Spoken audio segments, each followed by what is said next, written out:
Hello, everyone. Welcome back to the weTHINK.eu uninhabited systems and emerging threats working group, war game, and video cast or podcast or video episode, whatever you want to call it. We've been away for a while and we are back, and this is going to make up for all of the weeks and months that we have been silent. So we have myself, which I am Philip O'Keefe, the research manager of the project.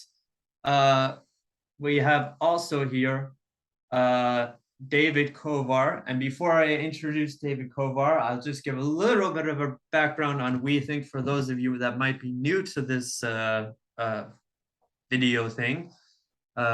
weTHINK is an all-online strategy group based in Austria. We cover a number of different subjects, from waste circularity to energy to transportation. And more recently, we have been covering the UAV, UGV, and uninhabited systems emerging threats. And we've been developing a war game as well. We've completed our first phase of the war game, and we are currently in the second phase of the war game. And I will get into that at the end of the show, because we are looking for participants. Our goal with the working group is to bring together researchers, practitioners, manufacturers, policymakers, and pretty much anyone else that has a stake in the field of C-UAS, UAV, UGV, UNV, and any other uninhabited system.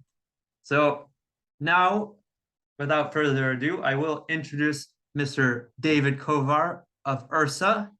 And Dave, if you could please give us a little bit of background about yourself, we would be honored to hear it. Certainly, and I'm honored to be here, and I really enjoy working with weTHINK. You all have been doing some really good stuff. My background is cybersecurity, and so that's really where I've got my interest in and passion for extracting data from things and making sense of it. And then I spent 3 years working for Ernst & Young doing incident response, and so learned a lot about threat intel, threat actors, attribution, and that's kind of where my background comes on doing investigations. Went through a tech accelerator, TechStars, backed by AFWorks, so the Air Force's innovation arm. And so we are actively involved in doing a variety of things for the US government. So that includes the FAA for unmanned aircraft safety and risk analysis. But we also have done counter-UAS test and evaluation work. And I tend to have opinions on how important it is to sort of standardize counter-UAS systems and make the interfaces more accessible, and a variety of topics like that, which is, I think, how sort of weTHINK and I and some others came together. Is like there's this group of people that are really collectively trying to make counter-UAS more standardized and more understood, and help it make it so that end users of counter-UAS systems really understand what they're buying into and what these systems can do. And this community of people working on that problem has a lot of really excellent people in it. Yeah, and I have to say that, Dave, it was you that introduced me to the big issue of a lack of standardization in the C-UAS. What does success mean?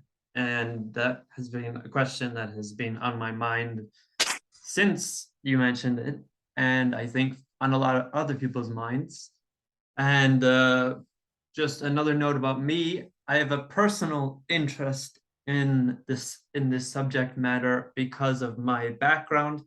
One, my educational background, which is in ISR, innovations in ISR, special operations and irregular warfare at 3 different master's programs, but also my time in Syria, being on both the wrong side and the right side of a whole different kinds of sets of COTS UAVs, so commercial off-the-shelf UAVs for ISR purposes, but also armed, and also some, well, not some, a lot of male UAVs. I won't say which ones, but maybe they will be mentioned later on in this episode.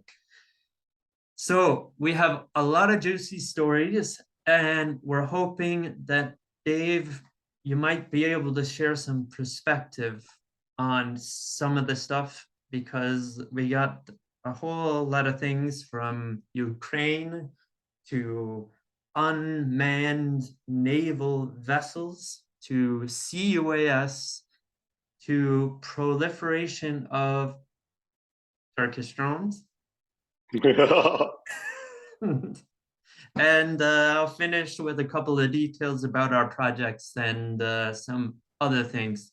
So, okay, to start, I'm gonna try and share my screen and make sure I get the right screen to share. Screen 2, sharing now. Okay. It looks like you can see the two of us, so I'm gonna move that over there. So can you see this BBC story? I can. Okay. The question of who or what caused a very important, both physically and emotionally critical piece of infrastructure to fail.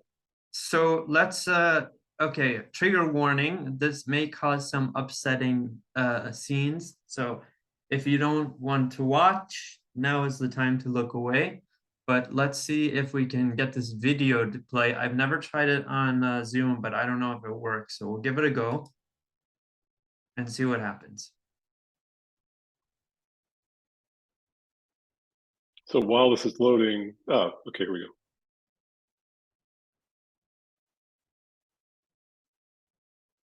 Will it work?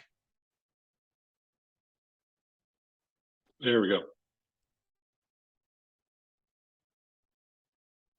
So that is a pretty version. And if we go back there, I would say it looks like there's a second explosion, no? So there have been some really good reportings on exactly what happened and secondary explosions. One thing to remember about potential secondary explosions is right in the middle of this, there's a freight train with a number of fuel cars on it. And so some of those did detonate, and so those may be a source of secondary explosions. There are also some people that believe that there were incendiary devices along with whatever bomb detonated that may have also been part of secondary explosions or may have contributed to other things exploding.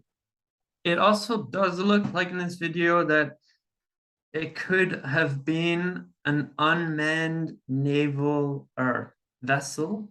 So that is certainly one of those big subjects of debate, and you can find some very interesting threads on Twitter. I mean, Twitter has good stuff and bad stuff, obviously, but yeah, there's a mysterious boat.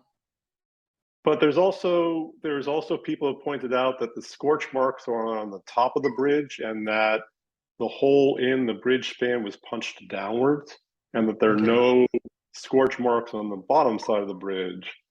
And then it's just I think it's safe to say that there's a lot of uncertainty around this event still, and different people have different objectives in spinning the narrative for their own ends. Could it have been an unmanned maritime vessel? It absolutely could have been. Was it potentially an unmanned aerial vehicle? That seems unlikely, and sort of the theory that it was also a missile seems unlikely as well. What, that there are charges, pre-placed shaped charges or something like that? Which SEAL team, like not a SEAL, the equivalent of a SEAL team could have potentially done. Yep. There's supposedly a lot of cameras on the underside of the bridge, which are there to detect vessels and potentially people climbing around under there. But cameras can be disabled. So yeah, it's a very interesting question. It was clearly very effective, both politically and practically. And we think we're all very much waiting to see if there's any definitive conclusions about whether it was or was not some sort of autonomous vehicle involved in doing it. Well, given the nature of this war, and especially the information operations and the influence operations and campaigns and the intelligence operations, it could be a while before yes, we actually see what. I think your PhD thesis is maybe covering this one, because that may be how long it takes to get any sort of clarity on what really happened. Yeah. Maybe by the time I finish it, I'll have some answers. So exactly. Again, here is just another one: from a truck bomb to underwater attack. Military analysts have put forward several theories on what caused Saturday's explosion on the 12-mile road and rail link to the peninsula annexed by Russian President Vladimir Putin in 2014. The findings, as David said, are not conclusive. So bringing that up, since that bridge was the pride and joy of Putin, and since we have had a lot of talk of Russia's approach to nuclear weapons being a form of de-escalation or deterrence in their doctrine, could this be, I know it's unrelated to the unmanned UAV, UGV, but I mean, it is important for kind of everybody. If a nuclear weapon could be a response to this destruction of the bridge, which happens to be, from what I understand, Putin's pride and joy, and his sort of way of power over Ukraine, that he had conquered, that he had connected the empire. He's expanding the empire. The bridge was certainly a very, very strong demonstration on the part of Putin that Crimea was, in fact, Russian territory, and he put a lot of his own sort of ego behind it. So dropping that bridge was not just a tactical or strategic military objective, it was a personal affront to somebody who does have nuclear weapons at his command. I think that's something that, if my knowledge of what I'm about to say is limited, and I think you can express this better, and you already touched on it, Putin does think about nuclear weapons, the use of nuclear weapons, as a step towards de-escalation. And I think that many people find that counterintuitive. My understanding of it when I started reading about it a couple of months ago was that, I've gone so far, now we can back away from this and negotiate, rather than I'm threatening to use nuclear weapons, so we should negotiate now. Can you elaborate on that a little bit? Which part? The nature of how Putin might think of using nuclear weapons as a way of sort of de-escalation. I think the way, from what I understood when I was reading it from my courses, and there's the Russian way of war, there was a text on that, and there's a couple of podcasts on it as well, and they touched on this, and they said if they were to use a tactical nuclear weapon, whether it was a strike on a specific target or simply a detonation over, let's say, the Crimean, or over a space where it wouldn't actually hit anyone. And a tactical nuclear, I think, is what is it, 10 kilo Tons. I think it's under 10 kilotons, like under 10 kilotons. which 10 kilotons would be a still pretty big citywide. Like, so maybe we would be even less. We're talking maybe 5 or less, or maybe even 1 kiloton, just to show, look, we're ready to use it, or to target a strategic location to break the will of the Ukrainian resistance, because the Ukrainians would say, okay, a lot of it is this civilian population getting involved. A lot of it is irregulars involved in doing guerrilla campaigns, unconventional warfare, regular warfare, and people saying maybe if a nuclear weapon shows up and is detonated, we signed up to fight the Russians, but we didn't sign up for radiation poisoning or, you know, something. Or having vast swaths of the country be uninhabitable because of radiation damage to the environment, things like that. Exactly. Yeah, I would encourage you. And I think, sorry, I think also the other thing is that then puts the ball in the court of NATO and yes. Ukraine's backers. Are you willing to keep pushing? If Russia have already used a nuclear weapon, demonstrated our willingness and capability to use a nuclear weapon, are you willing to keep pushing? Is it that valuable to you to risk a potential nuclear war? Yep. Yeah, I would just, I think you've got most of that right. And, you know, I don't think either one of us is an expert on how many kilotons a tactical nuclear weapon is, you know, where that falls in that range. But I think anybody listening to this strongly encourage you to go look at sort of Russian doctrine on how the use of a nuclear weapon is a step towards de-escalation rather than the way that I would normally think about it as a escalation step.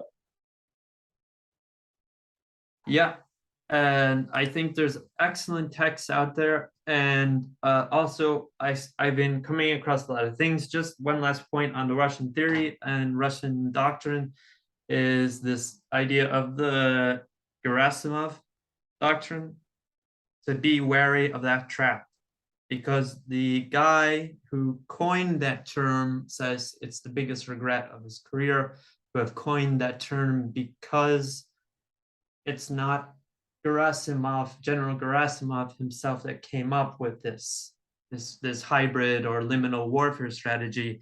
It's been a strategy that's been developed for years, and there was a general before him in the 90s that had really built a lot of this. So to our listeners and to all those interested in irregular warfare, unconventional warfare, avoid falling into the Gerasimov Gerasimov doctrine as a way of explaining and putting a lens on how to view Russia.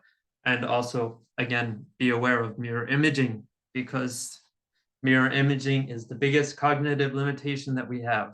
So I will move on from the ISR stuff and our IW, UW stuff, because it's unrelated, but somehow related, and return to the unmanned naval vessels. So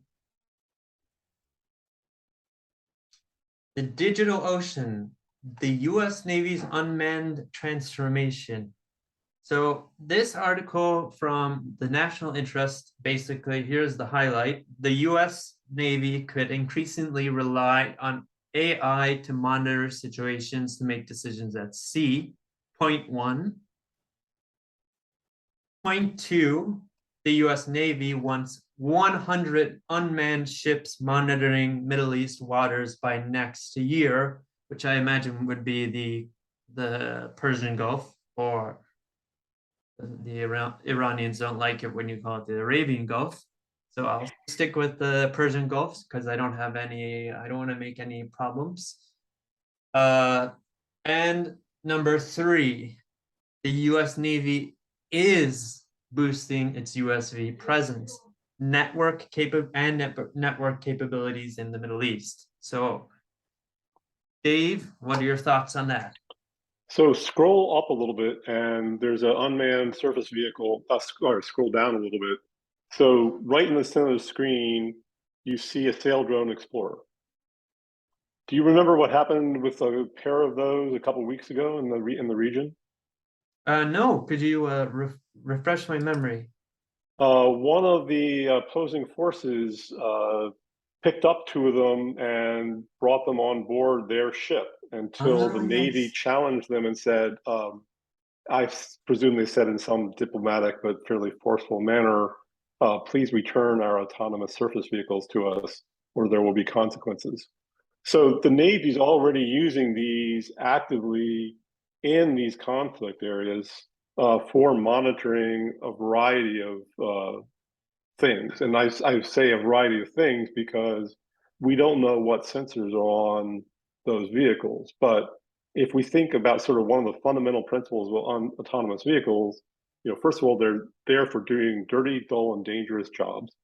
And sailing around the Persian Gulf, day and night, 24/7 is pretty dirty, dull, and dangerous. But the other one is, and the way I think about them is that they're either flying or floating pickup trucks. And so depending on what your mission set is and your use cases, these can have a large variety of sensor platforms on them. So just as an example, if you were concerned about rad nuke materials being smuggled across the area, putting appropriate detectors on these ships would make a lot of sense.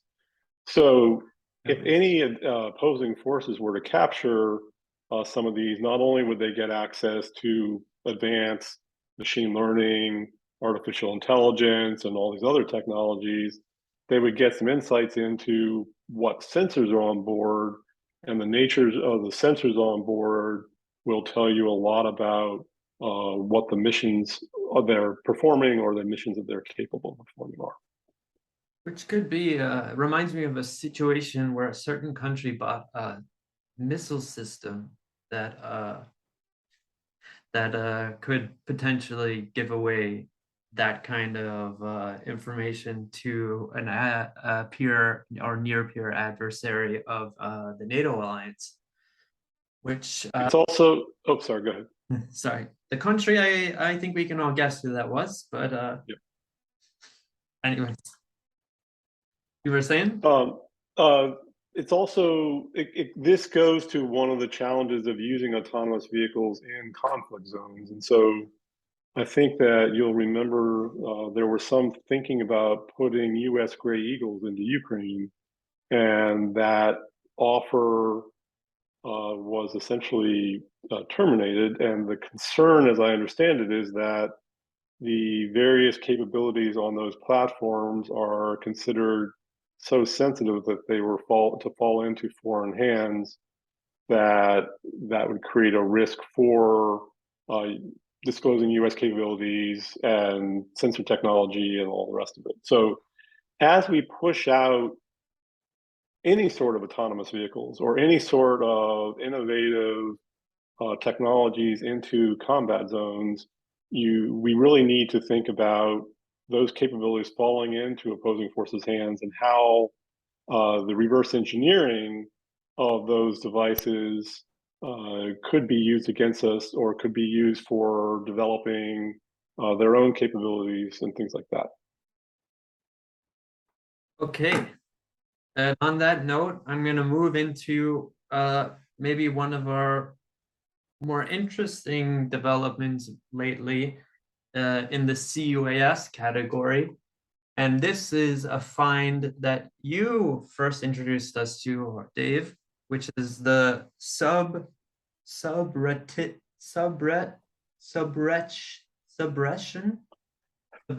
is that correct? Subreptitions, I believe, is how you pronounce it. Yes. The bird watch. The ghost in the Orlan, demystifying a military drone platform. As far as I understand, they basically reverse engineered the Orlan 10 from the Russian the mail drone and published that information. Is that correct? That's the sort of high level takeaway from it. The team involved in doing this work has a lot of experience identifying and developing what are called exploits for a variety of devices. And so what this is a considered a formal write-up of an exploit a vulnerability they identified and an exploit that they developed in the Russian Orlan 10's communications infrastructure. It's a remarkable piece of work. My understanding is both the team and the people they worked with to get access to the equipment and the signals required for doing the work put an enormous amount of effort into it. And people say, well, why did you publish this? Part of the answer is that, from my understanding of reading through the documents and talking to people, is that even having identified this particular vulnerability, the ability of the Russians to go fix it would require a significant amount of engineering effort on their part as well. So it's a great piece of work, and I think it really gets people thinking about what vulnerabilities exist on all sorts of other platforms, including our own, and what sorts of people are working on identifying those vulnerabilities. Then once you have those vulnerabilities, what do you do with them? The answer is generally you find a way of putting them into counter UAS systems. Interesting. So I wonder, I mean, I imagine a group like this must be completely inundated with requests. Obviously, Ukraine being the hot topic, but I can think of a number of, I can think of one specific UAV that is known for targeting civilian populations and non-combatants and engaging in a lot of cross-border gray area, if not overtly illegal operations. But then again, the laws on drones are a bit unclear, because what is a drone? Where is it classified as? Is it a missile? Is it a cruise missile? Is it an airplane? Is it a what? You just opened up like 4 or 5 different conversational threads. So we can always save that for the next time. But if you have an no, because I think it's really, I'll just bring up a couple of them. So just recently, in response to the Crimean bridge attack, Russia launched a number of missiles and drones into various parts of Ukraine. And in general, the missiles got through and the drones did not, and I'm broadly generalizing. But it's got a lot of people thinking about, what is the difference between a drone and a missile? Where do you draw the line? And I haven't seen people talking about this in any sort of detail, but when does counter UAS and counter air and counter missile, where is the line between all of these things? One of the questions I would have relating to that is that if the enemy has got both manned aircraft, a variety of subsonic and supersonic missiles, and a variety of unmanned aerial vehicles, from loitering missions to small UAS to mail, all the rest of it, how do you develop a comprehensive air defense system that can counter all of these things? And do you do what we're doing now, which is you've got counter UAS systems that take care of the small UAS, then you've got counter UAS systems which take care of the mail drones, and then you've got anti-air systems which take care of manned aircraft, and then you've got anti-missile systems. That to me doesn't sound like it's going to scale. We may be on the crux of, or behind the curve of, in terms of what an integrated air defense is that covers everything from small UAS up through missiles. I also have a question, because I did a research paper or signature paper for one of my courses, and I chose that subject because I like to choose subjects that are large cans of worms of what is the law, the LOAC, like the law of armed conflicts, the international human rights law, involving state sovereignty, like with targeted killing programs or etc., and the use of drones, and where do they fall in the legislation, and all of the gaps that there is. Do we need to rewrite the law? Do we need to write for Geneva Conventions kind of articles that address the UAVs? So that's an excellent question. It is not my area of expertise, but I have been paying attention to some of the humanitarian aid issues relating to UAVs. And at least in that area, there's an enormous number of uncertainties and different interpretations of what the law does or does not say. And there's a lot of people sort of misusing or using those gaps to do whatever it is they wish. And I'll give you one example on the UAV front. If you've got a UAV platform that is capable of delivering humanitarian aid to villages that are cut off, but you're also using it to fly sensors over all that terrain and feeding that sensor data into your ISR systems, that is now a humanitarian aid flight that has also got a military application. And I think most people would reasonably say that makes it become a military target. And so, if your use of unmanned vehicles in general blur those humanitarian aid versus military lines, you're creating a problem for all of your operations, including journalists and humanitarian aid agencies. I think it'll be interesting to see how it develops as the technology advances and changes and shifts. And as we're seeing in Ukraine, CUAS UAVs are evolving at a rapid. If we could have, I mean, if there were a trustworthy remote identification system, IFF essentially, or remote ID or drone ID or whatever, if there was a trustworthy standardized system that all the combatants and humanitarian aid workers and things like that were using properly, then that would potentially create opportunities for humanitarian aid flights to be used without risking being neutralized by counter UAS systems.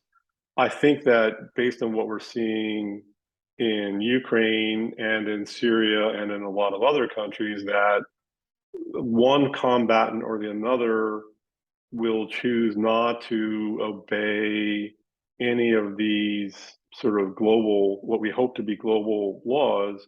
And as soon as one party violates under the gentleman's rules of here's how we're going to engage in combat, then the gloves are off, and trying to do any sort of humanitarian aid missions using autonomous vehicles in a combat zone is likely to be a non-starter, unfortunately.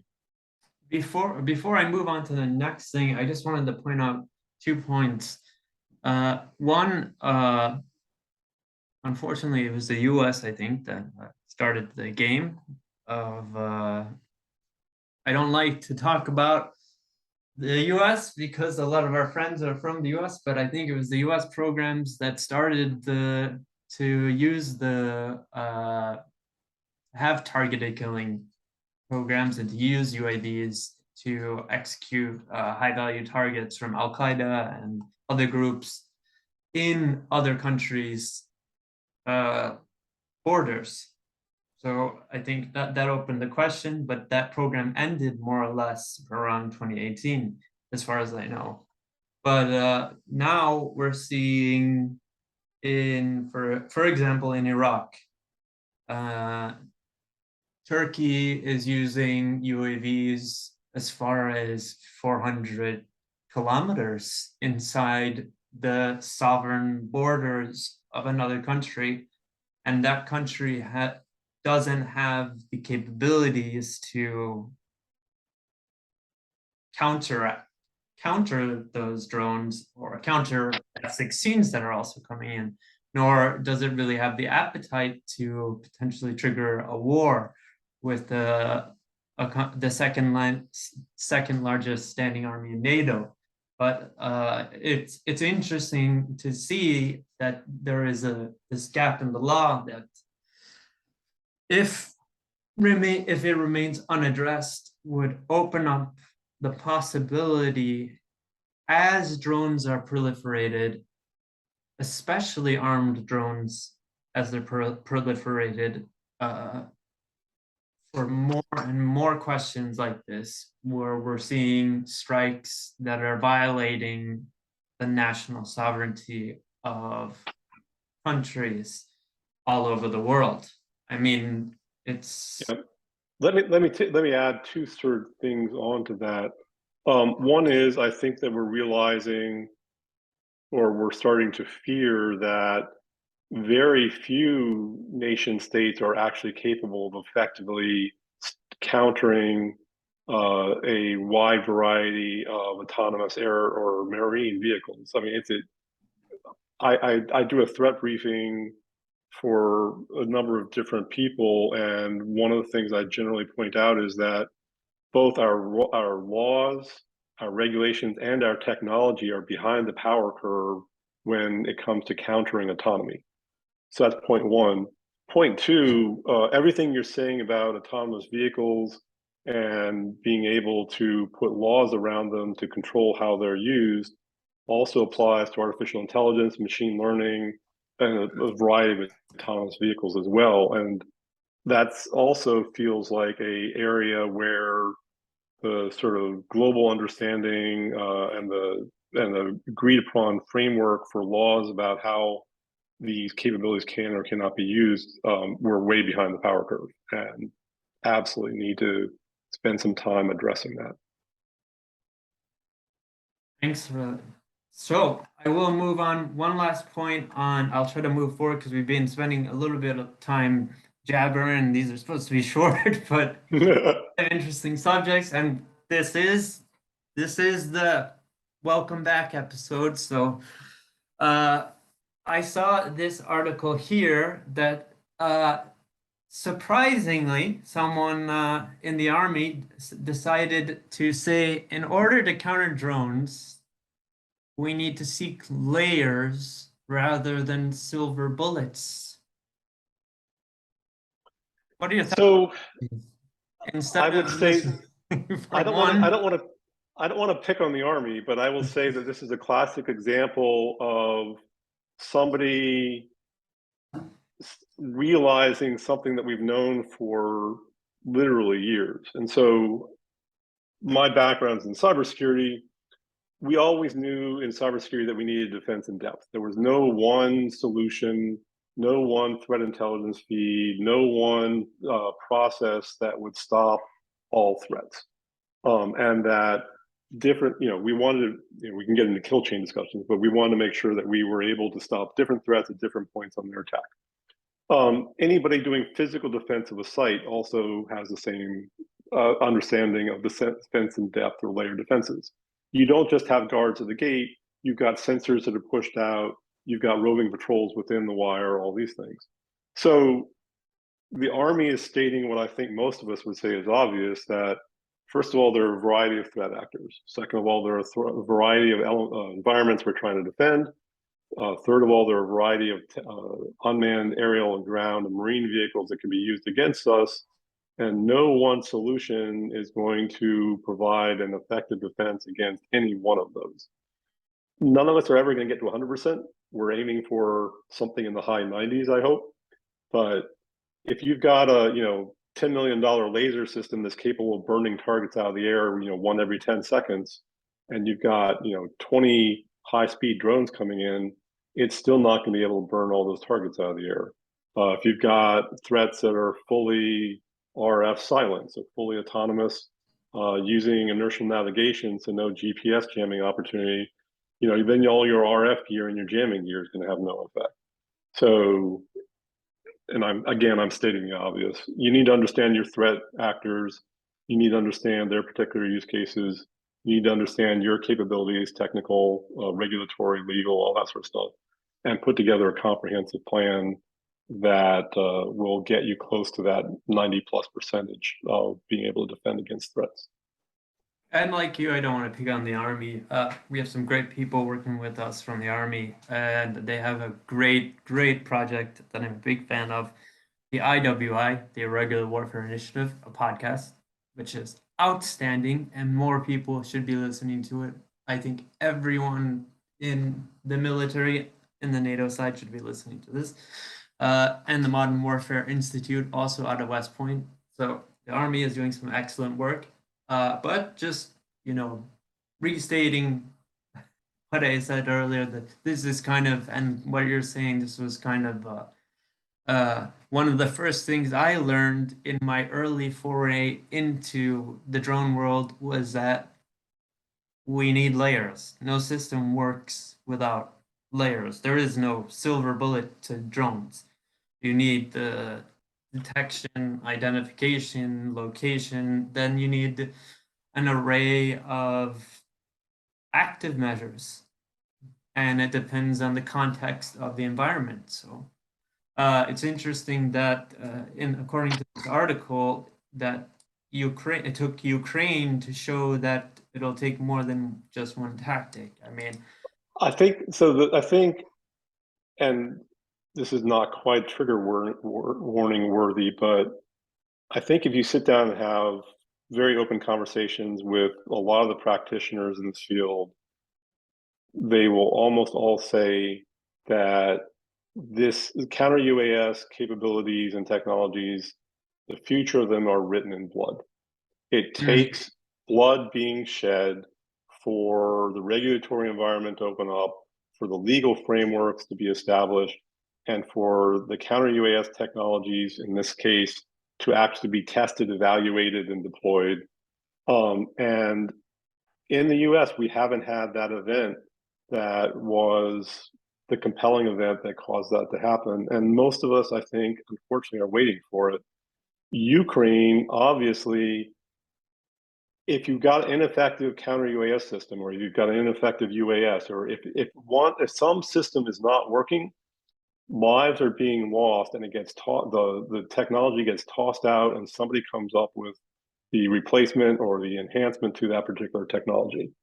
And in addition to everything else that's going on in Ukraine, and all the suffering and all the war crimes, and everything else that's going on, there's a tremendous evolutionary pressure on all of these systems that we're talking about, and systems that we're not talking about, to evolve very quickly.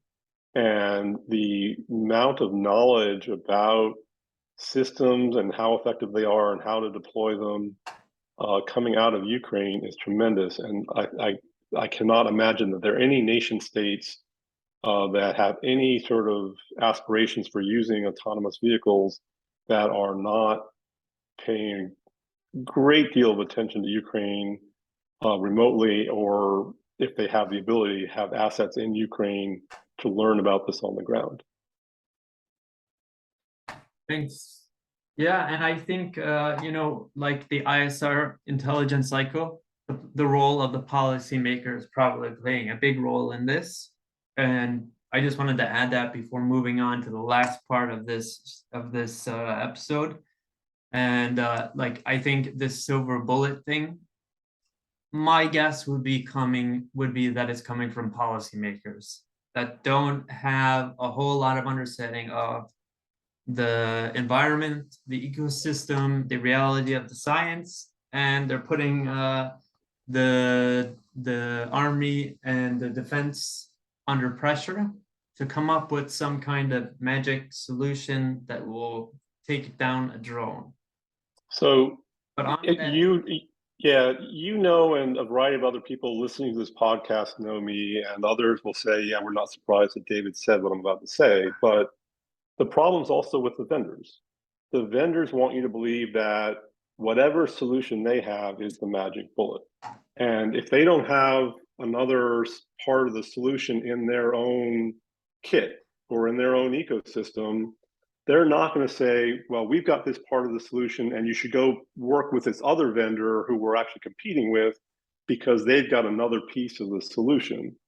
And this gets into one of the things that you've heard and others have heard me say is that there needs to be a common open integration layer that allows an end user such as myself or Ukraine or whatever to say, here's my particular circumstances, and I want to pick a sensor or a kinetic effector or whatever from this vendor, and I want to pick a sensor or a kinetic effector from this vendor and have them smoothly integrate with each other in a common operating picture, a user interface that I select from yet another vendor, because only I and people working with me can really determine which sensors and which effectors and which user interface are most appropriate for our environment. And if we are forced to buy solutions from just one vendor, then we're not going to get that layered defense. I can think of one really big vendor out there who is working on that end-to-end solution, Anduril. If you can afford Anduril's prices, go for it. But that's another problem in the counter-UAS space is that if we really want to protect all the critical infrastructure in the United States, buying enough counter-UAS equipment to protect all of that is, I would say, insurmountably expensive. And so we need to find a way of democratizing or bringing down the cost of counter-UAS and counter-autonomy if we're really going to make it pervasive. And I love that word democratization because that is at the center of my thesis. But another way of putting democratization is sort of anti-balkanization. So you see a lot of counter-UAS vendors that they're not selling sensors anymore. They're selling access to the data they're collecting, which is all well and good. But there are 4 or 5 or 10 different counter-UAS vendors who are all selling some aspect of this collection of data relating to counter-UAS in the United States. And they overlap a little bit, but if you want 100% coverage of your state, you may have to go buy what's most of the same data from 3 different vendors to get there. And so opening up those balkanization or opening up those sort of islands of data relating to counter-UAS and UAS activity, I think is something that we as end users need to start asking the vendors for. And I think that's one of our goals with weTHINK is to bring them all together. And I have to now rush because I think I put that there is a possibility that the Zoom meeting could cut us off at any moment. So I'm going to skip ahead to the final point. But again, that's the point of bringing all the key stakeholders together so we can discuss exactly what you just said. And that's an underline, highlight, bold, all of this circle, asterisk. What you just said is the reason why that weTHINK has created this working group and why all of the practitioners, researchers, manufacturers, and policymakers, and anyone else that has a stakeholder in this field should be coming together to discuss in an open, secure secure platform. So moving forward, the future of armed UAVs, the proliferation of armed UAVs, and here it is. After Ukraine, the whole world is a customer for the Turkish drone, the maker says. And that drone is there. Oops. Whoops. Something has happened. Yep, there it is. There it is. The TB2 Bayraktar, a combat aerial vehicle. It's a male drone, and that has. So just for some of the listeners, you might explain what MALE stands for. Oh, medium altitude, long endurance. Right. And this is an armed drone and also ISR drone. The same company is also developing the Akinji, which is, as they describe it, the F-16 of UAVs with a heavier payload, more armed capabilities, and entirely SATCOM communications, uplink, downlink capabilities. And So what are the benefits of having purely satellite uplink and downlink? From what I understand, having purely satellite uplink and downlink, it gives you a greater range without having to relay off of GCS, the ground control station, the line of sight, because TB2 works on line of sight ground stations, and it has a range of about 200 something, 300 maximum kilometers. I think it also, so spot on, I think it also provides for potentially more secure communication. So it reduces some of the counter UAS opportunities for hacking into that signal, for jamming and things like that. So going to a satellite-based solution for this sort of UAV seems like a significant step forward. And just to add a note to the TB2, so here we have Turkey introduces the new combat drone. This is the Akinji right here. This sorry, TB2, but it's That's a TB2. There's the Akinji. Introducing this is, I don't even know what this drone is. This is a new one to me, because this is not an Akinji. I know what an Akinji looks like. I'm trying to translate from Turkish. But it looks like it could be either this name or the Zafiri or something like that, or this one. There it is. Yeah, it's there you go. Kuzulilma.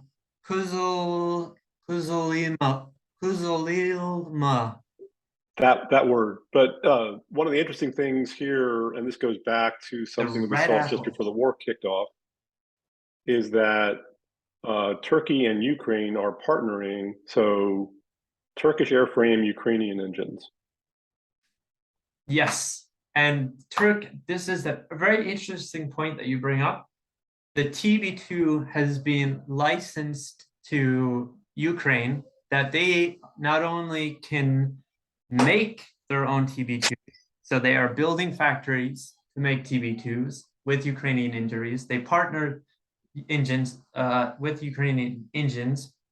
Those engines have given the TB2 a longer range and more power in the engine. And so in exchange, they're getting Ukrainian engines, and Ukraine is allowed to create its own factories to produce Ukrainian versions of TB2s and export them to any country they want, so long as there is not a pre-existing TB2 contract or drone contract with Turkey. So talk about proliferation. If those factories get up and running, we're going to see a lot more TB2s. And this article specifically says 24 countries from Europe have launched bids for TB2s. And let me see if there's anything else here. Otherwise, minimum. Yes, and the latest in those sales for TB2s is Malaysia, surprisingly. But this is sorry. Excuse me, I'm gonna have to mute for a second while I deal with.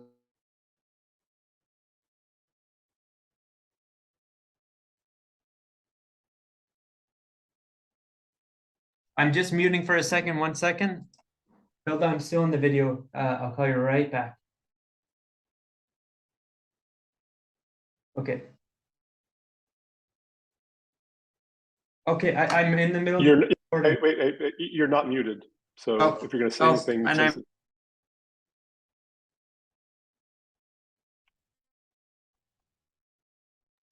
sorry, that was my mom calling. Yes. Excuse me. So we should wrap this up. Okay. So just from my perspective, I very much appreciate the opportunity to work with weTHINK. And I really appreciate the opportunity to chat with you about a variety of topics. And I'm really looking forward to future podcasts or future whatever you want to call these with some of the other people that you've talked about, because as you've noted, we have a community of some very, very interesting people with a lot of different perspectives on a lot of different topics. And if we can encourage more of those people to contribute either via the forum or via doing interviews with you or via other means, we collectively will produce a more vibrant and a more effective counter UAS environment. And I really look forward to seeing that happen. Absolutely. And I know what I want to say, first of all, is thanks to Dave and Ursa for joining us today, and also for being a partner in our project and our projects, plural, the war game as well. I also want to say that we are entering phase 2 of the war game, the weTHINK war game, and that's exploring the UAV, UGV emerging threats within the context of an extreme right ultranationalist group formed of individuals that are either active, reserve, or former military from various branches of the military, and potential former active, reserve, auxiliary law enforcement, and as well as civilians, and targeting a large space and using a combined arms approach, and also especially a big focus on a number of unmanned systems. So this phase 2 is a survey that will develop the course of action for the red team that we will use for the final sort of main events of the online war game, phase 3. So this survey is being conducted by our partners at the University of Albany out of SUNY, which is State University of New York, and that subsection is CART, the Center for Advanced Red Teaming. We also have University of Piraeus from Greece, UWE Bristol from England, and we have some wonderful and highly motivated and incredibly talented individuals, Carrie and Dr. I think Dr.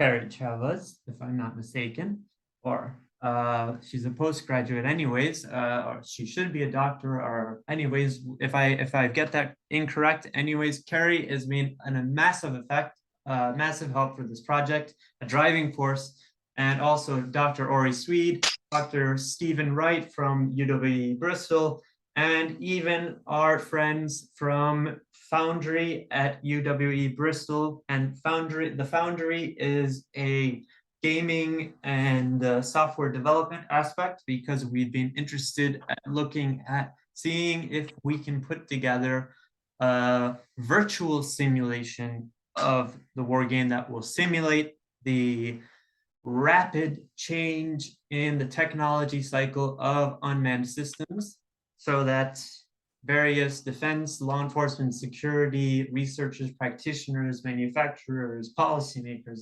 etc., all the key stakeholders can test out, plug and play based on the new factors and variables and threat vectors. But most importantly, this survey needs participants. Those participants can be researchers, practitioners, manufacturers, policymakers, as well as students from all disciplines, whether they be art, philosophy, music, engineering. The more diverse, the better, because what we would like to do with this survey is to emulate the kind of diverse innovation that we are seeing from violent non-state actors such as Daesh, ISIS in Syria, al-Nusra in Syria, the groups in Libya that have come together with a little bit of knowledge of engineering, a little bit of knowledge of fabrication, a little bit of knowledge of computer programming and computer science to develop systems like COTS, UAVs that carry weapons. And so that is phase 2 that's coming up now. The survey is being drafted, and if you're interested or you know anyone that would be interested in participating in this survey. It's a multiple choice survey. It won't take a lot of your time, and it will have massive results that will serve not only this war game, not only us, but the bigger picture, the community, by providing a crowdsourced intelligence-based course of action for a red team. So we're going to have a lot of different threat vectors, from the least likely to the most likely, the most dangerous, highest risk, to the lowest risk, least dangerous, to the black swan events. It's very important that we get people involved in this survey from a variety of backgrounds, and you're all welcome to. If you're interested in joining the survey, please contact me via my LinkedIn, because I will post this video on LinkedIn, or you can contact me at my email, which is Philip, PHILIP, .O'Keefe, OKEEFFE, at weTHINK.eu. And also, if there are any of you that would like to share your research, your projects, your work, anything interesting in the field of unmanned systems, counter UAS, we would be more than happy to have you. We know we have a bunch of wonderful people working with us, such as Chris Church from Interpol.